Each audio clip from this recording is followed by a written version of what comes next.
Every night, the baby monitor played a lullaby from a nursery that was never built. They bought the house because it felt like home. It was older, yes, creaking floors, stubborn windows, but it had charm. A wide porch with ivy curling around the railing, a cozy attic, room for a nursery, even if they weren't quite ready yet. Callie and Jordan moved in mid-fall, the leaves turning copper and gold. They spent their first weeks unpacking boxes, repainting the guest bedroom, and arguing, gently, about what to do with the empty room at the end of the hall. "It'll be perfect one day," Jordan said, tracing his finger along the dusty windowpane. "We'll fill it with lullabies and storybooks." Callie smiled but didn't answer. They weren't ready, not after the miscarriage. That wound still throbbed beneath her ribs. Still, they set up the baby monitor. Habit, maybe, or hope. The receiver stayed in their bedroom, unused. The transmitter, left in a box in the closet, still sealed. Until the third night. It was 2:17 a.m. when Callie first heard it. A lullaby. Faint and melodic. The kind of tune played by an antique music box, gentle, tinkling, slow. It drifted from the monitor's speaker, soft as a breath. She sat bolt upright. The receiver blinked softly on her nightstand. She reached for it, confused. "Jordan," she whispered, shaking him, "do you hear that?" He stirred. The lullaby grew louder. They both stared at the monitor. "That thing's not even plugged in," Jordan murmured, voice thick with sleep. It wasn't. The power cord lay coiled beside it. No batteries, no connection. And yet it played. From a room that did not exist. The next day, they searched the house. The guest room? Empty. The attic? Dust and spider webs. The back room, what they once considered the future nursery, remained untouched, full of unopened boxes.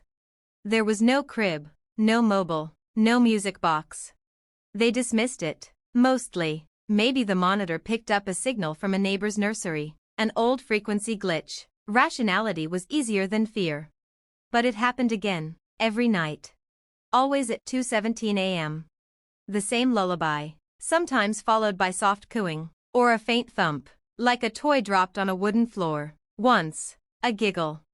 They asked around. Their closest neighbor, a single woman in her 70s, had no children. Jordan replaced the monitor. Different brand, brand new, no change. A week later, Callie entered the empty room. Something had shifted. There were footprints in the dust.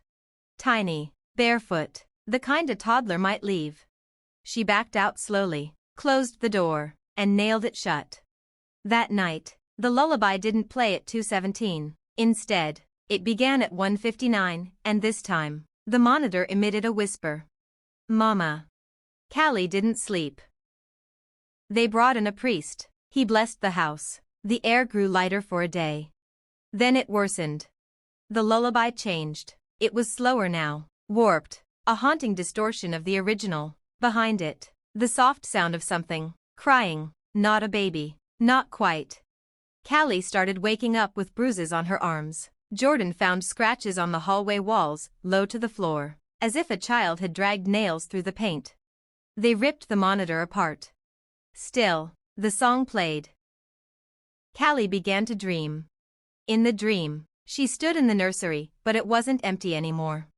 There was a crib, a rocking chair, a pale blue wall with stars hand-painted in a ring. A mobile spun slowly overhead, playing the lullaby, and in the crib, something lay still beneath a lace blanket.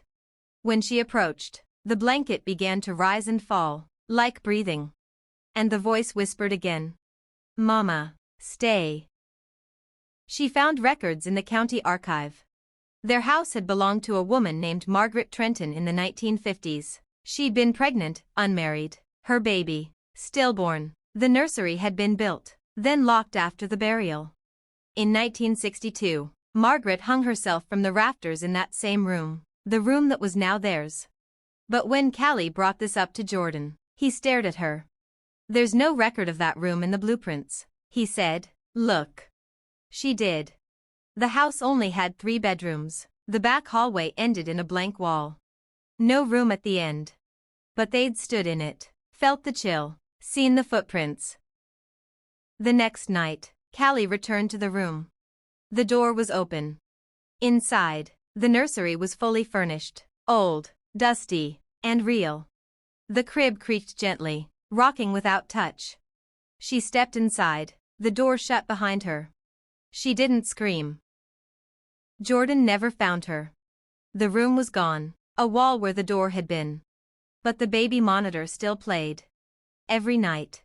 At 2:17. And now the voice whispered a new word. Dada. The end. Every night, the baby monitor played a lullaby, from a nursery that was never built. Part 2. The police searched the house for days. They found no trace of Callie, no sign of struggle, no sign of entry or exit, just a locked home, a confused man, and a box of baby clothes still unopened.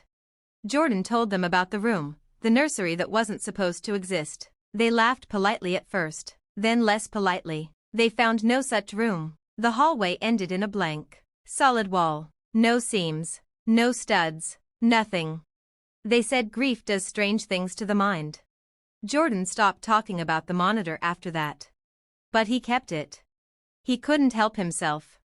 Every night at 2:17 a.m., it played, the lullaby, the gentle cooing, the soft giggles, and sometimes, the whisper, Dada. He thought about smashing it, burning it, throwing it into the lake. Instead, he sat beside it, listening. It was 2 weeks after Callie vanished when the lullaby changed again. That night, the monitor played 2 lullabies at once, one over the other, discordant, warped. Then a sharp knock echoed through the receiver, loud, metal on wood. Knock, knock, knock. And a voice, not Callie's, not the child's, hissed through the static. Let me out. Jordan bolted upright. His skin was ice. The house was still and dark, but the monitor continued crackling, something breathing deep within the speaker. He followed the sound. Down the hall. To the blank wall where the door had once been. He placed his hand on the wallpaper. It was cold, freezing cold. The paint began to blister beneath his fingers.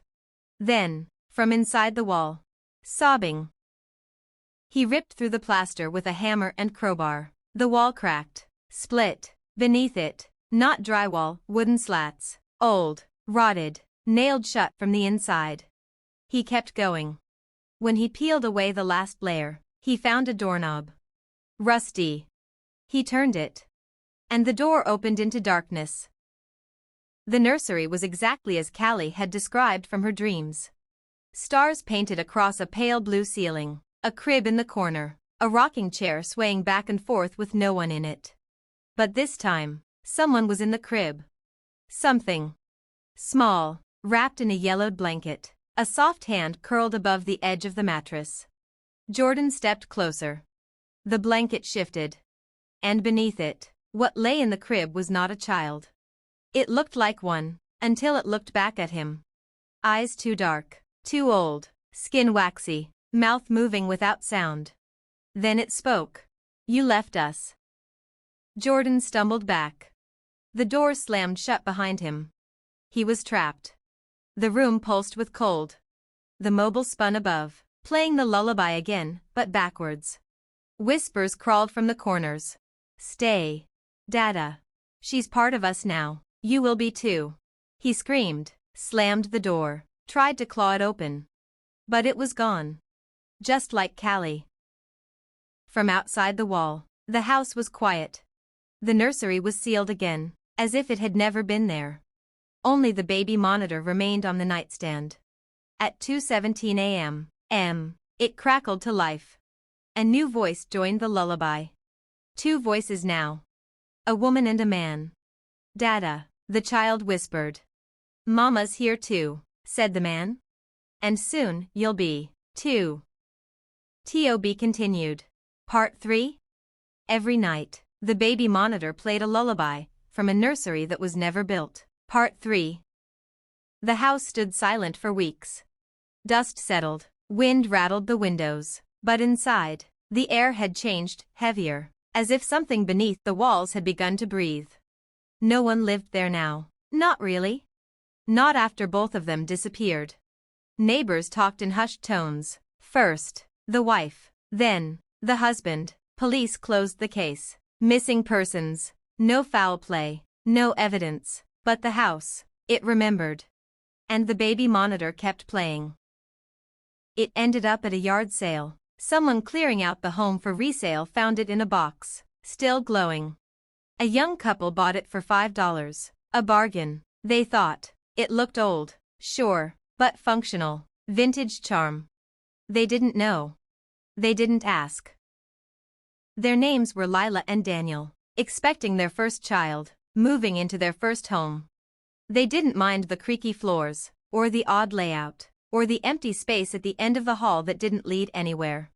It'd be perfect for a nursery, Lila said. And Daniel nodded. The first night, the monitor was silent. The second night, static. The third night, at 2:17 a.m., it played. The lullaby. Soft and slow. Like a whisper from something that no longer remembered how to be alive. Lila smiled when she heard it. Ah, she whispered, the monitor's working.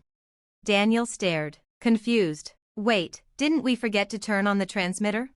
They had. It was still in the kitchen drawer, unopened. Then came the giggle. High-pitched, not quite human. They started seeing shadows.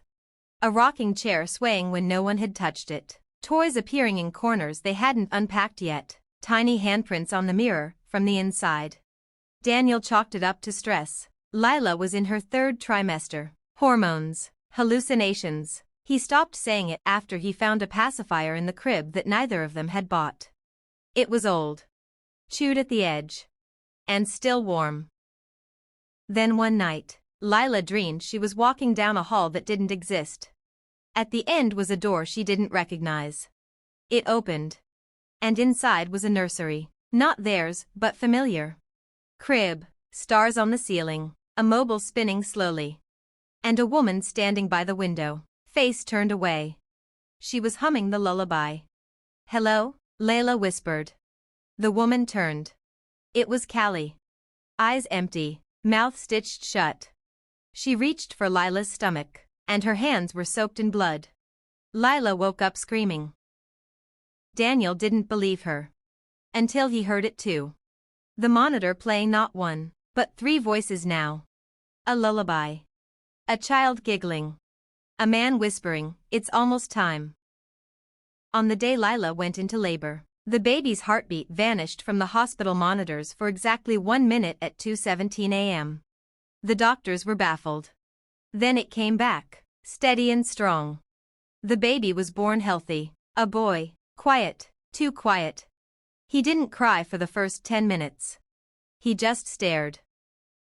That night, back at the house, they placed him in his crib. The baby monitor crackled. Then whispered, welcome home.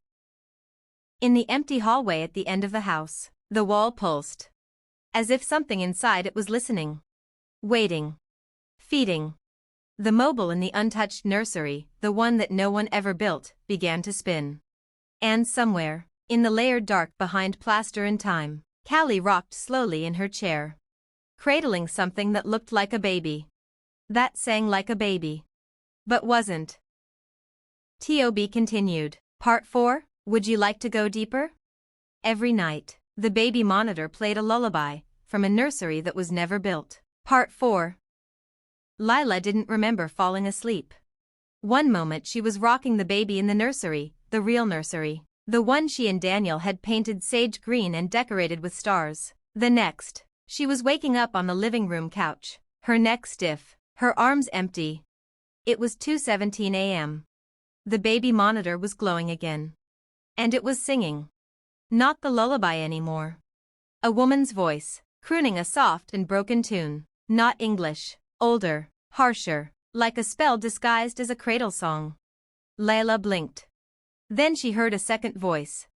Asterisk asterisk her baby, asterisk asterisk cooing softly, responding. She bolted upstairs. The crib was empty. The nursery was ice cold. The window was open. And on the carpet, in a neat little trail, were tiny wet footprints. Not bare baby feet. Child's feet.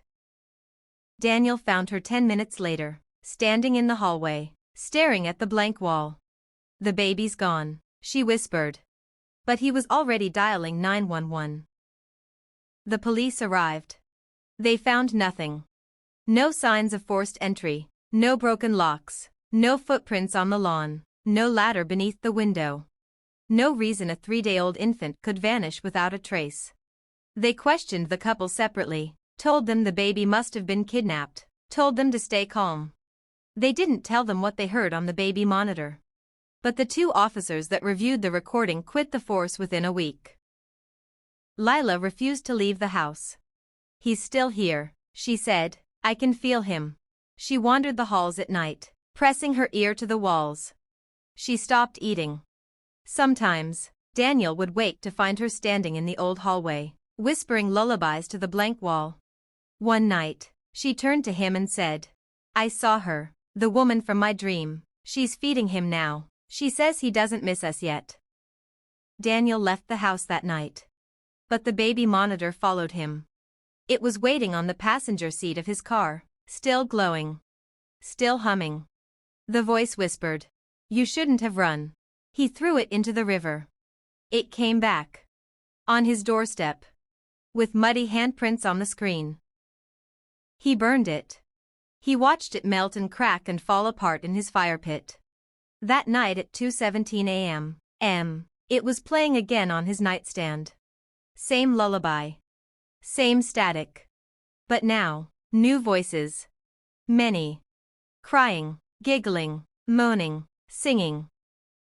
Back at the house, Lila had begun tearing through the wall. With her hands, her nails, her teeth. She found the door again. Behind it, a corridor that should not fit within the geometry of the house. A hallway that stretched down. Far down. Lila stepped through. And the door sealed shut behind her. She walked for what felt like hours. The hallway pulsed with warmth, like a living thing. Paintings hung along the walls, old nursery drawings, scrawled in crayon and ash, names written in broken handwriting. At the end of the hallway was a room. The nursery. But changed. Rotting wallpaper, a crib of bones, a mobile made from teeth. And inside the crib, her baby. Smiling. In Callie's arms. "Can I hold him?" Lila asked, tears falling. Callie looked up. Her eyes were gone, her mouth sewn shut again. And from behind her, dozens of other women began to emerge. Some were young, some very old, all of them with stitched mouths, all of them holding something swaddled. Some of them were not holding children. Some cradled monstrous shapes, limbs too long, faces too old, smiles full of needle teeth. Lila tried to scream. But something was already stitching her mouth shut. Above her, the mobile spun. And the baby monitor on the nightstand of the next family's house blinked awake. 2:17 a.m. The lullaby played. And this time, you can hear it too. TOB continued. Part 5? Would you like to follow the next family, or go deeper into the nursery's origin? Every night, the baby monitor played a lullaby, from a nursery that was never built. Part 5. The house was built in 1904. The nursery was older.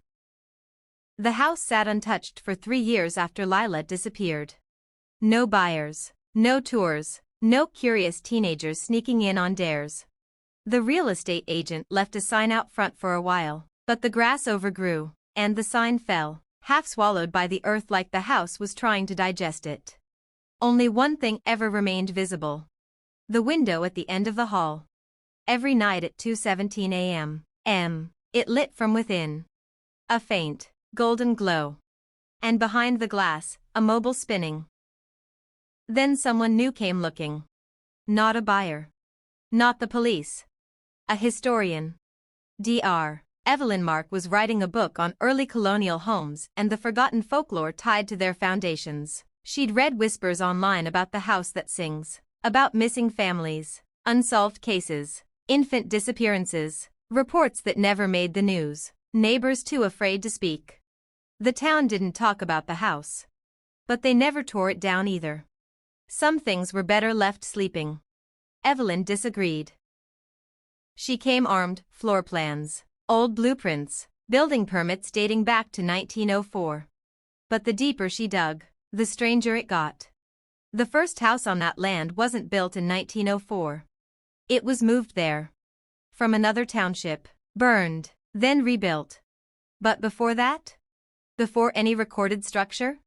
There was a foundation, no plans, no permits, no builder, just a rough stone circle, deep beneath the current basement. No one knew who laid it. Locals called it the cradle. And no one had touched it in over 100 years. Evelyn entered the house on October 13th. She brought a thermal camera, a ground-penetrating radar scanner, an audio recorder. She also brought something else, a baby monitor, out of curiosity. She placed it in the hallway and waited. The temperature dropped immediately. No breeze, no explanation. The walls groaned, not like settling wood, but like bones shifting. At exactly 2:17 a.m., the monitor blinked to life. But this time, there was no lullaby. Just a voice. "Why did you wake us?" The camera shorted out. The recorder melted. The floor beneath her began to crack. And the wall at the end of the hallway opened. What she saw beyond it didn't belong to this world. It wasn't just a nursery. It was a nest. A vast, underground spiral of rooms, hundreds of them, stacked like wasp cells. Each one held a crib, a chair, a figure rocking back and forth, cooing something wordless. Thousands of stitched mouths. Thousands of stolen lullabies. The mothers, the fathers, the ones who wandered too far, or listened too long, or answered the whisper through the wall. Evelyn stepped inside and began to descend. The monitor in her hand pulsed with heat. A sound leaked through. A heartbeat. But not hers. It was older, slower, deeper. It shook her spine. And then, a second monitor turned on. Not hers. It was already there, sitting in the dust on a crooked shelf. And from it came a voice, her voice. "Mama's here." She ran. Too late. The wall behind her closed. And somewhere, in a far-off house miles away, a new couple sat in their living room, expecting their first child. They'd just bought a beautiful old monitor from an estate sale online. It arrived without packaging. Just the monitor. And a note. "Always listen closely. Sometimes they sing, sometimes they cry, but sometimes they call your name." That night, at 2:17 a.m., it came to life. The lullaby began. But this time, it was Evelyn's voice, softly humming to the child.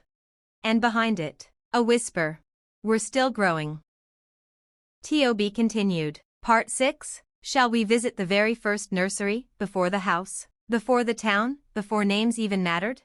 Every night, the baby monitor played a lullaby, from a nursery that was never built. Part 6. Before cribs, before walls, there was a voice in the dirt. Long before the house was built. Before the blueprints. Before the first stone was laid beneath the modern world. The land whispered. It did not speak in language, but in longing. It wanted to be filled. And something answered. They were not people. They were not gods. They were not dead, not truly. They were the first mothers. Born from grief, fed by echoes. And they built the nursery. Not with wood or plaster, but with wombstone and bone lullaby. 1683. The settlers came with fire and fear. They found a clearing where no forest dared grow. The trees bent away from it. Birds never passed overhead. In the center, a circle of black stone, too smooth, too warm, covered in soot. The midwife warned them. Her name was Mabel Thorne. She spoke of the old stories, of the cradle deep, of babies born with no mouths, who still sang in their sleep, of women who went into labor and screamed with someone else's voice. The men called her a witch. They built their chapel near the circle. And the first child born there did not blink. It just stared. And sang. 1740. Children began disappearing. Not all at once. A few each spring. Always between 2 and 3 a.m. The mothers said they saw rocking chairs swaying in rooms that didn't exist, cribs forming out of shadow, mobiles turning without wind, a hum that followed them down the hall, a voice that said, "You were chosen. You were empty. We filled you." They burned the chapel. The land burned with it. But the singing never stopped. 1857. A woman named Eleanor built a cabin on the land. She had lost 4 children. She wanted to die. Instead, she found the stone cradle. And it spoke to her. Not in words, in need. That night, she carved a cradle from the earth itself. Padded it with moss and bones. Laid her grief inside. And from the soil, a hand rose, holding a child. Eleanor screamed. But the child smiled. And somewhere, deep below, the first mothers rocked together, silently humming. Present day. You can still find the original cradle, if you dig beneath the house. But you won't reach it with tools. You reach it by remembering. By listening to the lullaby that plays at 2:17 a.m. The one that carries every voice that was ever taken. Callie, Jordan, Layla, Evelyn. The hundreds, maybe thousands, before them. They do not sleep. They rock. They sing. They wait. And now, the monitor plays something new. A recording taken from deep beneath the ground, found on a corrupted file Evelyn never meant to capture.